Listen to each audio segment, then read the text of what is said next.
താണ്ഡവം. രചന സംഭാഷണം രുദ്രപ്രിയ. അടുക്കളയിൽ കമലത്തെ സഹായിച്ചുകൊണ്ട് ഓരോന്ന് ചെയ്യുമ്പോഴും ബാലയുടെ മുഖം തെളിഞ്ഞില്ല. വീട്ടിൽ നിന്ന് അനിയത്തിയും അനിയനും വരുന്നുണ്ടെന്നറിഞ്ഞിട്ടും തെളിയാത്ത അവളുടെ മുഖം കണ്ടപ്പോൾ കമലവും ഇവൾക്കത് എന്ത് പറ്റി എന്ന് വിചാരിച്ചു. പക്ഷേ അവർ കൂടുതൽ ഒന്നും ചോദിച്ചില്ല. ബാലകളെല്ലാം വേഗത്തിൽ തീർത്ത് അവൾക്ക് റൂമിലേക്ക് പോയിരിക്കണമെന്ന് തോന്നി. ആരെയും കാണാനും ഫേസ് ചെയ്യാനും അവൾ ആഗ്രഹിച്ചില്ല. ഓരോന്നൊക്കെ ധൃതിയിൽ ചെയ്യുന്നവളെ കമലൻ നോക്കി.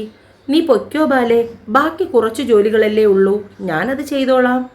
അവൾക്കിനി എന്തെങ്കിലും വയ്യായ്മയുണ്ടോ എന്ന് കരുതി കമലം അവളോട് പറഞ്ഞപ്പോൾ അവൾക്കും അവിടെ നിന്നൊന്ന് ഇറങ്ങിപ്പോയാൽ മതിയെന്ന് തോന്നി. നേരെ മുറിയിൽ പോയി ബെഡിലിരുന്നു. അടുത്ത മുറിയിൽ നിന്ന് ആദ്യ മോനൂട്ടനെ കൊഞ്ചിച്ചുകൊണ്ട് ചിരിക്കുന്നത് കേട്ടു. പെണ്ണിൻ്റെ മുഖം അന്നേരം പരിഭവത്താൽ കൂർത്തുപോയി. ഒന്നും മിണ്ടാതെ അവൾ ബെഡിലേക്ക് കിടന്നു. മംഗലത്തമ്മ റൂമിൽ നിന്നും പുറത്തേക്ക് വരുമ്പോൾ പതിവില്ലാതെ ബാല കിടക്കുന്നത് കണ്ടു. ഈ നേരത്തൊന്നും ഇങ്ങനെ ഒരു കിടപ്പ് പതിവില്ലാത്തതാണല്ലോ. ചിന്തിച്ചുകൊണ്ട് മംഗലത്തമ്മ റൂമിലേക്ക് ചെല്ലുമ്പോൾ ബാല നല്ല ഉറക്കത്തിലാണ്. അവളെ ഉണർത്താതെ അവർ റൂമിൻ്റെ പുറത്തേക്കിറങ്ങി. ആദിയുടെ അടുത്തേക്ക് ചെന്നു. എന്താടാ മോൾക്കെന്ത് പറ്റി? ഈ നേരത്തൊരു ഉറക്കം പതിവില്ലാത്തതാണല്ലോ. സങ്കടപ്പെട്ട് കിടക്കുന്നത് പോലെ തോന്നി. നിങ്ങൾ തമ്മിൽ പിണങ്ങിയോ? അമ്മയുടെ ചോദ്യം കേട്ടപ്പോൾ ആദി ചിരിച്ചു. എന്താ അച്ചു ഇത്? നിനക്കിത്തിരി കളി കൂടുന്നുണ്ട്. ആ പെണ്ണിനെ എന്തിനാടാ വെറുതെ ദേഷ്യം പിടിപ്പിക്കുന്നത്? ഇല്ലമ്മേ, അവളെ കാണുമ്പോൾ എനിക്ക് വല്ലാത്തൊരിഷ്ടം കൂടി വരികയാണ്. ഇത്ര കണ്ടിട്ടും സ്നേഹിച്ചിട്ടും പ്രണയിച്ചിട്ടും മതിവരാത്ത അത്രയും ഇഷ്ടം. എൻ്റെ മുഖത്ത് വിരിയുന്ന ഭാവങ്ങൾ ഒന്നും വിടാതെ ഒപ്പിയെടുക്കുകയായിരുന്നു മംഗലത്തമ്മ. അവരുടെ മനസ്സ് നിറഞ്ഞ ചിരി ചുണ്ടിൽ തട്ടി തളിച്ചു. പാവമല്ലേടാ അവള്, വെറുതെ അതിനെ ഇങ്ങനെ കളിയാക്കണോ? ഒരുപാട് ഇഷ്ടം കൂടിയിട്ട് അമ്മേ. പെണ്ണിനിപ്പോൾ ഞാൻ എന്ത് പറഞ്ഞാലും പിണക്കമാണ്. അമ്മയ്ക്ക് ഓർമ്മയില്ലേ, പണ്ട് നമ്മുടെ മുന്നിൽ നിൽക്കുന്ന ഒരു ബാലയെ ആരെന്ത് പറഞ്ഞാലും ഒന്നും മിണ്ടാതെ പറയാതെ മുഖം കുനിച്ച് തെറ്റ് ചെയ്ത കുട്ടിയെപ്പോലെ നിൽക്കുന്ന ബാലയെ? അതിൽ നിന്നൊക്കെ അവളിപ്പോൾ എത്രയോ മാറിപ്പോയി. അമ്മ ഈ പിണക്കവും പരിഭവവും കുസൃതിയും ഒക്കെ അല്ലേ അവൾക്ക് കൂടുതൽ ഭംഗി? അതൊക്കെ ശരി തന്നെ. എന്തായാലും എൻ്റെ പൊന്നുമോൻ ചെന്ന് അവളെ വിളിച്ച് ആ പിണക്കം മാറ്റിയേക്ക്. പാവമല്ലേടാ. അതൊക്കെ അമ്മയ്ക്ക് വെറുതെ തോന്നുന്നതാണ്.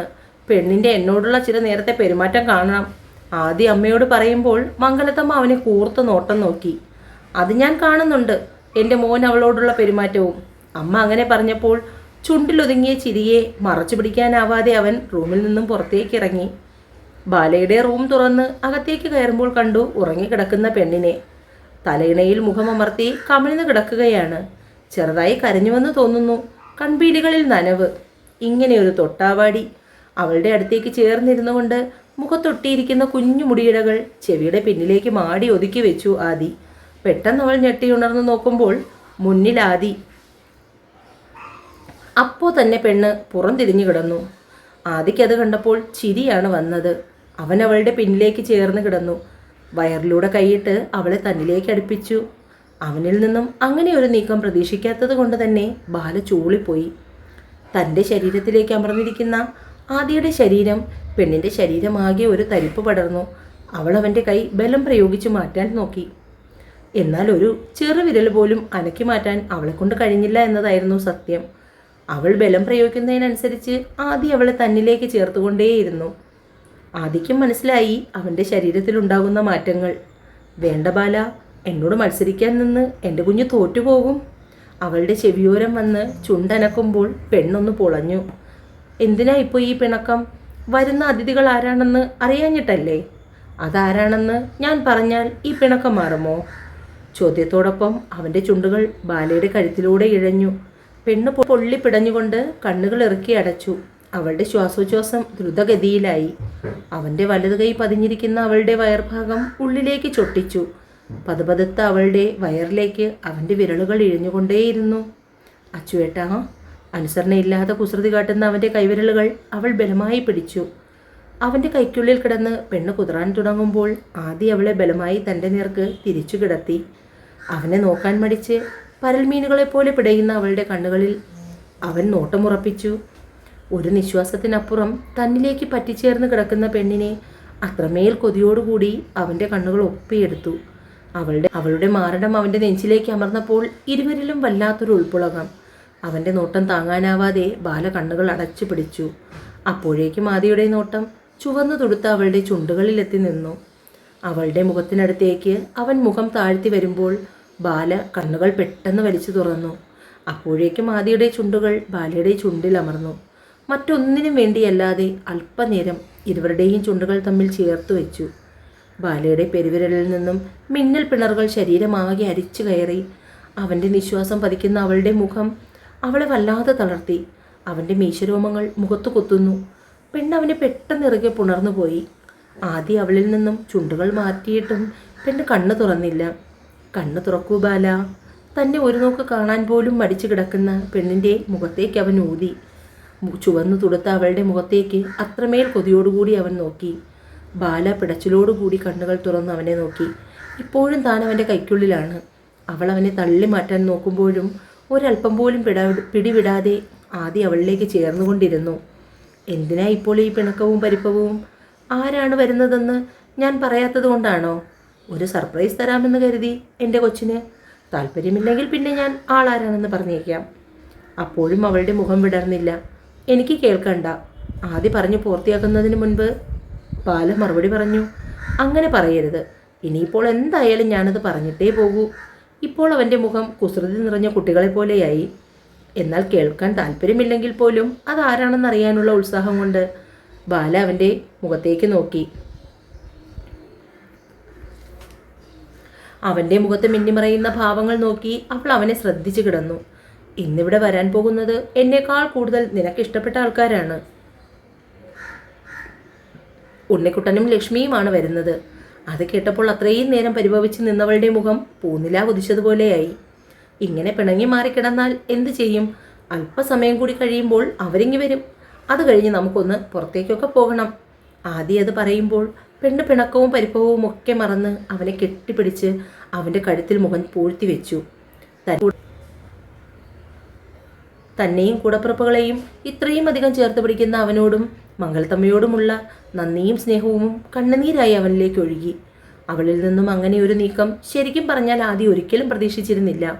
അതുകൊണ്ട് തന്നെ അവൻ ഞെട്ടി. പക്ഷെ പിന്നീടാണ് പെണ്ണ് കരയുകയാണെന്ന് അവൻ മനസ്സിലായത്. ബാല, കരയുകയാണോ പെണ്ണേ നീ? അച്ചുവേട്ടൻ എന്തിനാ എന്നെ ഇങ്ങനെ സ്നേഹിക്കുന്നത്? അതിനുള്ള അർഹതയും യോഗ്യതയും എനിക്കുണ്ടോ? കരച്ചിലിനോടൊപ്പം അവളുടെ ശബ്ദമിടറി. എനിക്ക് സ്നേഹിക്കാനുള്ള എല്ലാ യോഗ്യതയും അർഹതയും നിനക്ക് മാത്രമാണ് പെണ്ണേ. പറഞ്ഞുകൊണ്ട് അവളെ തന്നിലേക്ക് ഒതുക്കി പിടിക്കുമ്പോൾ എത്ര ചേർത്ത് പിടിച്ചിട്ടും അവന് മതിയാകുന്നുണ്ടായിരുന്നില്ല. ഇങ്ങനെ കിടക്കാൻ നല്ല സുഖമാണ്. പക്ഷേ ഉണ്ണിക്കുട്ടനും ലക്ഷ്മിയും വരാറായി. ആദ്യം അത് പറഞ്ഞപ്പോൾ അവൾ വേഗം അവനിൽ നിന്നും അകന്നു മാറി ബെഡിൽ എഴുന്നേറ്റിരുന്നു.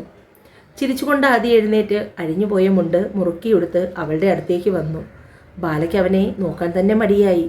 ആദ്യം അവളുടെ കവിളിൽ അമർത്തി ഉമ്മ വെച്ചു. പെണ്ണിന് അവനെ നോക്കാൻ കഴിയാത്ത വണ്ണം മുഖം ചുവന്നുപോയി. ജോലികളൊക്കെ ഒതുക്കി വീടും പൂട്ടി ഇറങ്ങാൻ നേരത്താണ് ശ്രീധരൻ അവിടേക്ക് കയറി വന്നത്. ഒതുക്കുകൾ കയറി വരുന്ന ശ്രീധരനെ കണ്ടപ്പോൾ തന്നെ ഉണ്ണിക്കുട്ടൻ ലക്ഷ്മിയുടെ പിന്നിലേക്ക് മാറി നിന്നു. അയാളെ കാണുമ്പോൾ തന്നെ അവൻ്റെ ശരീരം വിറയ്ക്കാൻ തുടങ്ങി.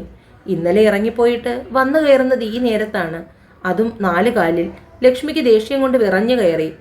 പിന്നിലേക്ക് മാറി ഭയന്ന് നിൽക്കുന്ന ഉണ്ണിക്കുട്ടനെ അവൾ മുന്നിലേക്ക് ചേർത്ത് നിർത്തി. അവൻ്റെ ഭയം തിങ്ങി നിറഞ്ഞ മുഖം കണ്ടപ്പോൾ ലക്ഷ്മിക്ക് വല്ലാത്ത സങ്കടം തോന്നി. അപ്പോഴേക്കും ശ്രീധരൻ ആടിയാടി അവരുടെ മുന്നിലെത്തിയിരുന്നു. എവിടേക്കാടി രണ്ടും കൂടി കെട്ടിയൊരുങ്ങി നിൽക്കുന്നത്? ഇവനെപ്പോൾ വന്നു? ഹോസ്റ്റലിലോ എങ്ങാണ്ടോ ആണെന്നല്ലേ നീ പറഞ്ഞത്? ഉണ്ണിക്കുട്ടനെ നോക്കിക്കൊണ്ട് ശ്രീധരൻ ലക്ഷ്മിയോട് ചോദിച്ചു. എന്തൊരു ഉത്തരവാദിത്തമുള്ള അച്ഛൻ! മക്കളെക്കുറിച്ച് വിശേഷങ്ങൾ അന്വേഷിച്ചറിയുന്നൊരു കോലം. ശബ്ദത്തിൽ പുച്ഛം നിറച്ചുകൊണ്ട് ലക്ഷ്മി പറഞ്ഞപ്പോൾ ശ്രീധരന് ദേഷ്യം കൊണ്ട് മുഖം വലിഞ്ഞു മുറുകി. പണിയെടുത്ത് 10 പൈസ ഉണ്ടാകുന്നതിൻ്റെ നെകളിപ്പ് എന്നോട് കാണിക്കരുതെന്ന് ഞാൻ നിന്നോട് പറഞ്ഞിട്ടുണ്ട് ലക്ഷ്മി. അച്ഛനോട് ഞാനും പറഞ്ഞിട്ടുണ്ട്, കുടിച്ച് 4 കാലിൽ ഇവിടേക്ക് കയറി വരരുതെന്ന്. എത്ര ദിവസം മുമ്പ് ഇവിടെ നിന്ന് ഇറങ്ങിപ്പോയതാണ്. വന്ന് കയറുന്ന കോലം കണ്ടില്ലേ? പറഞ്ഞിട്ട് കാര്യമില്ല, തലവിധി. നിന്നോട് ചോദിച്ചതിന് ഉത്തരം പറയടി. നീ ഇവനെയും വിളിച്ചുകൊണ്ട് ഇപ്പോൾ എവിടേക്കാ കെട്ടിയൊരുങ്ങി പോകുന്നത്? എന്താടാ സ്വന്തം തന്തയെ കണ്ടിട്ട് ഇങ്ങനെ കൂമനെ പോലെ നിൽക്കുന്നത്? നിനക്ക് എന്നോടൊന്നും ചോദിക്കാനില്ലേ? ഉണ്ണിക്കുട്ടനോട് ചോദിക്കുമ്പോൾ അവൻ ഭയം കൊണ്ട് ചേച്ചിയോട് ഒട്ടി നിന്നു. എന്താടാ നിന്നോട് ചോദിച്ചത് കേട്ടില്ലേ? നിനക്ക് നാവില്ലേ?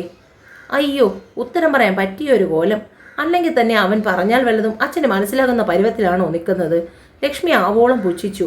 നിന്നോട് പറഞ്ഞു എന്നോട് നാവിട്ടടിക്കാൻ വരരുതെന്ന് ലക്ഷ്മി. എവിടേക്കൊന്ന് പോകുന്നു എന്ന് പറയടി. ഞാൻ ചേച്ചിയെ കാണാൻ പോകുന്നു, പൊന്നുമംഗലത്തേക്ക്.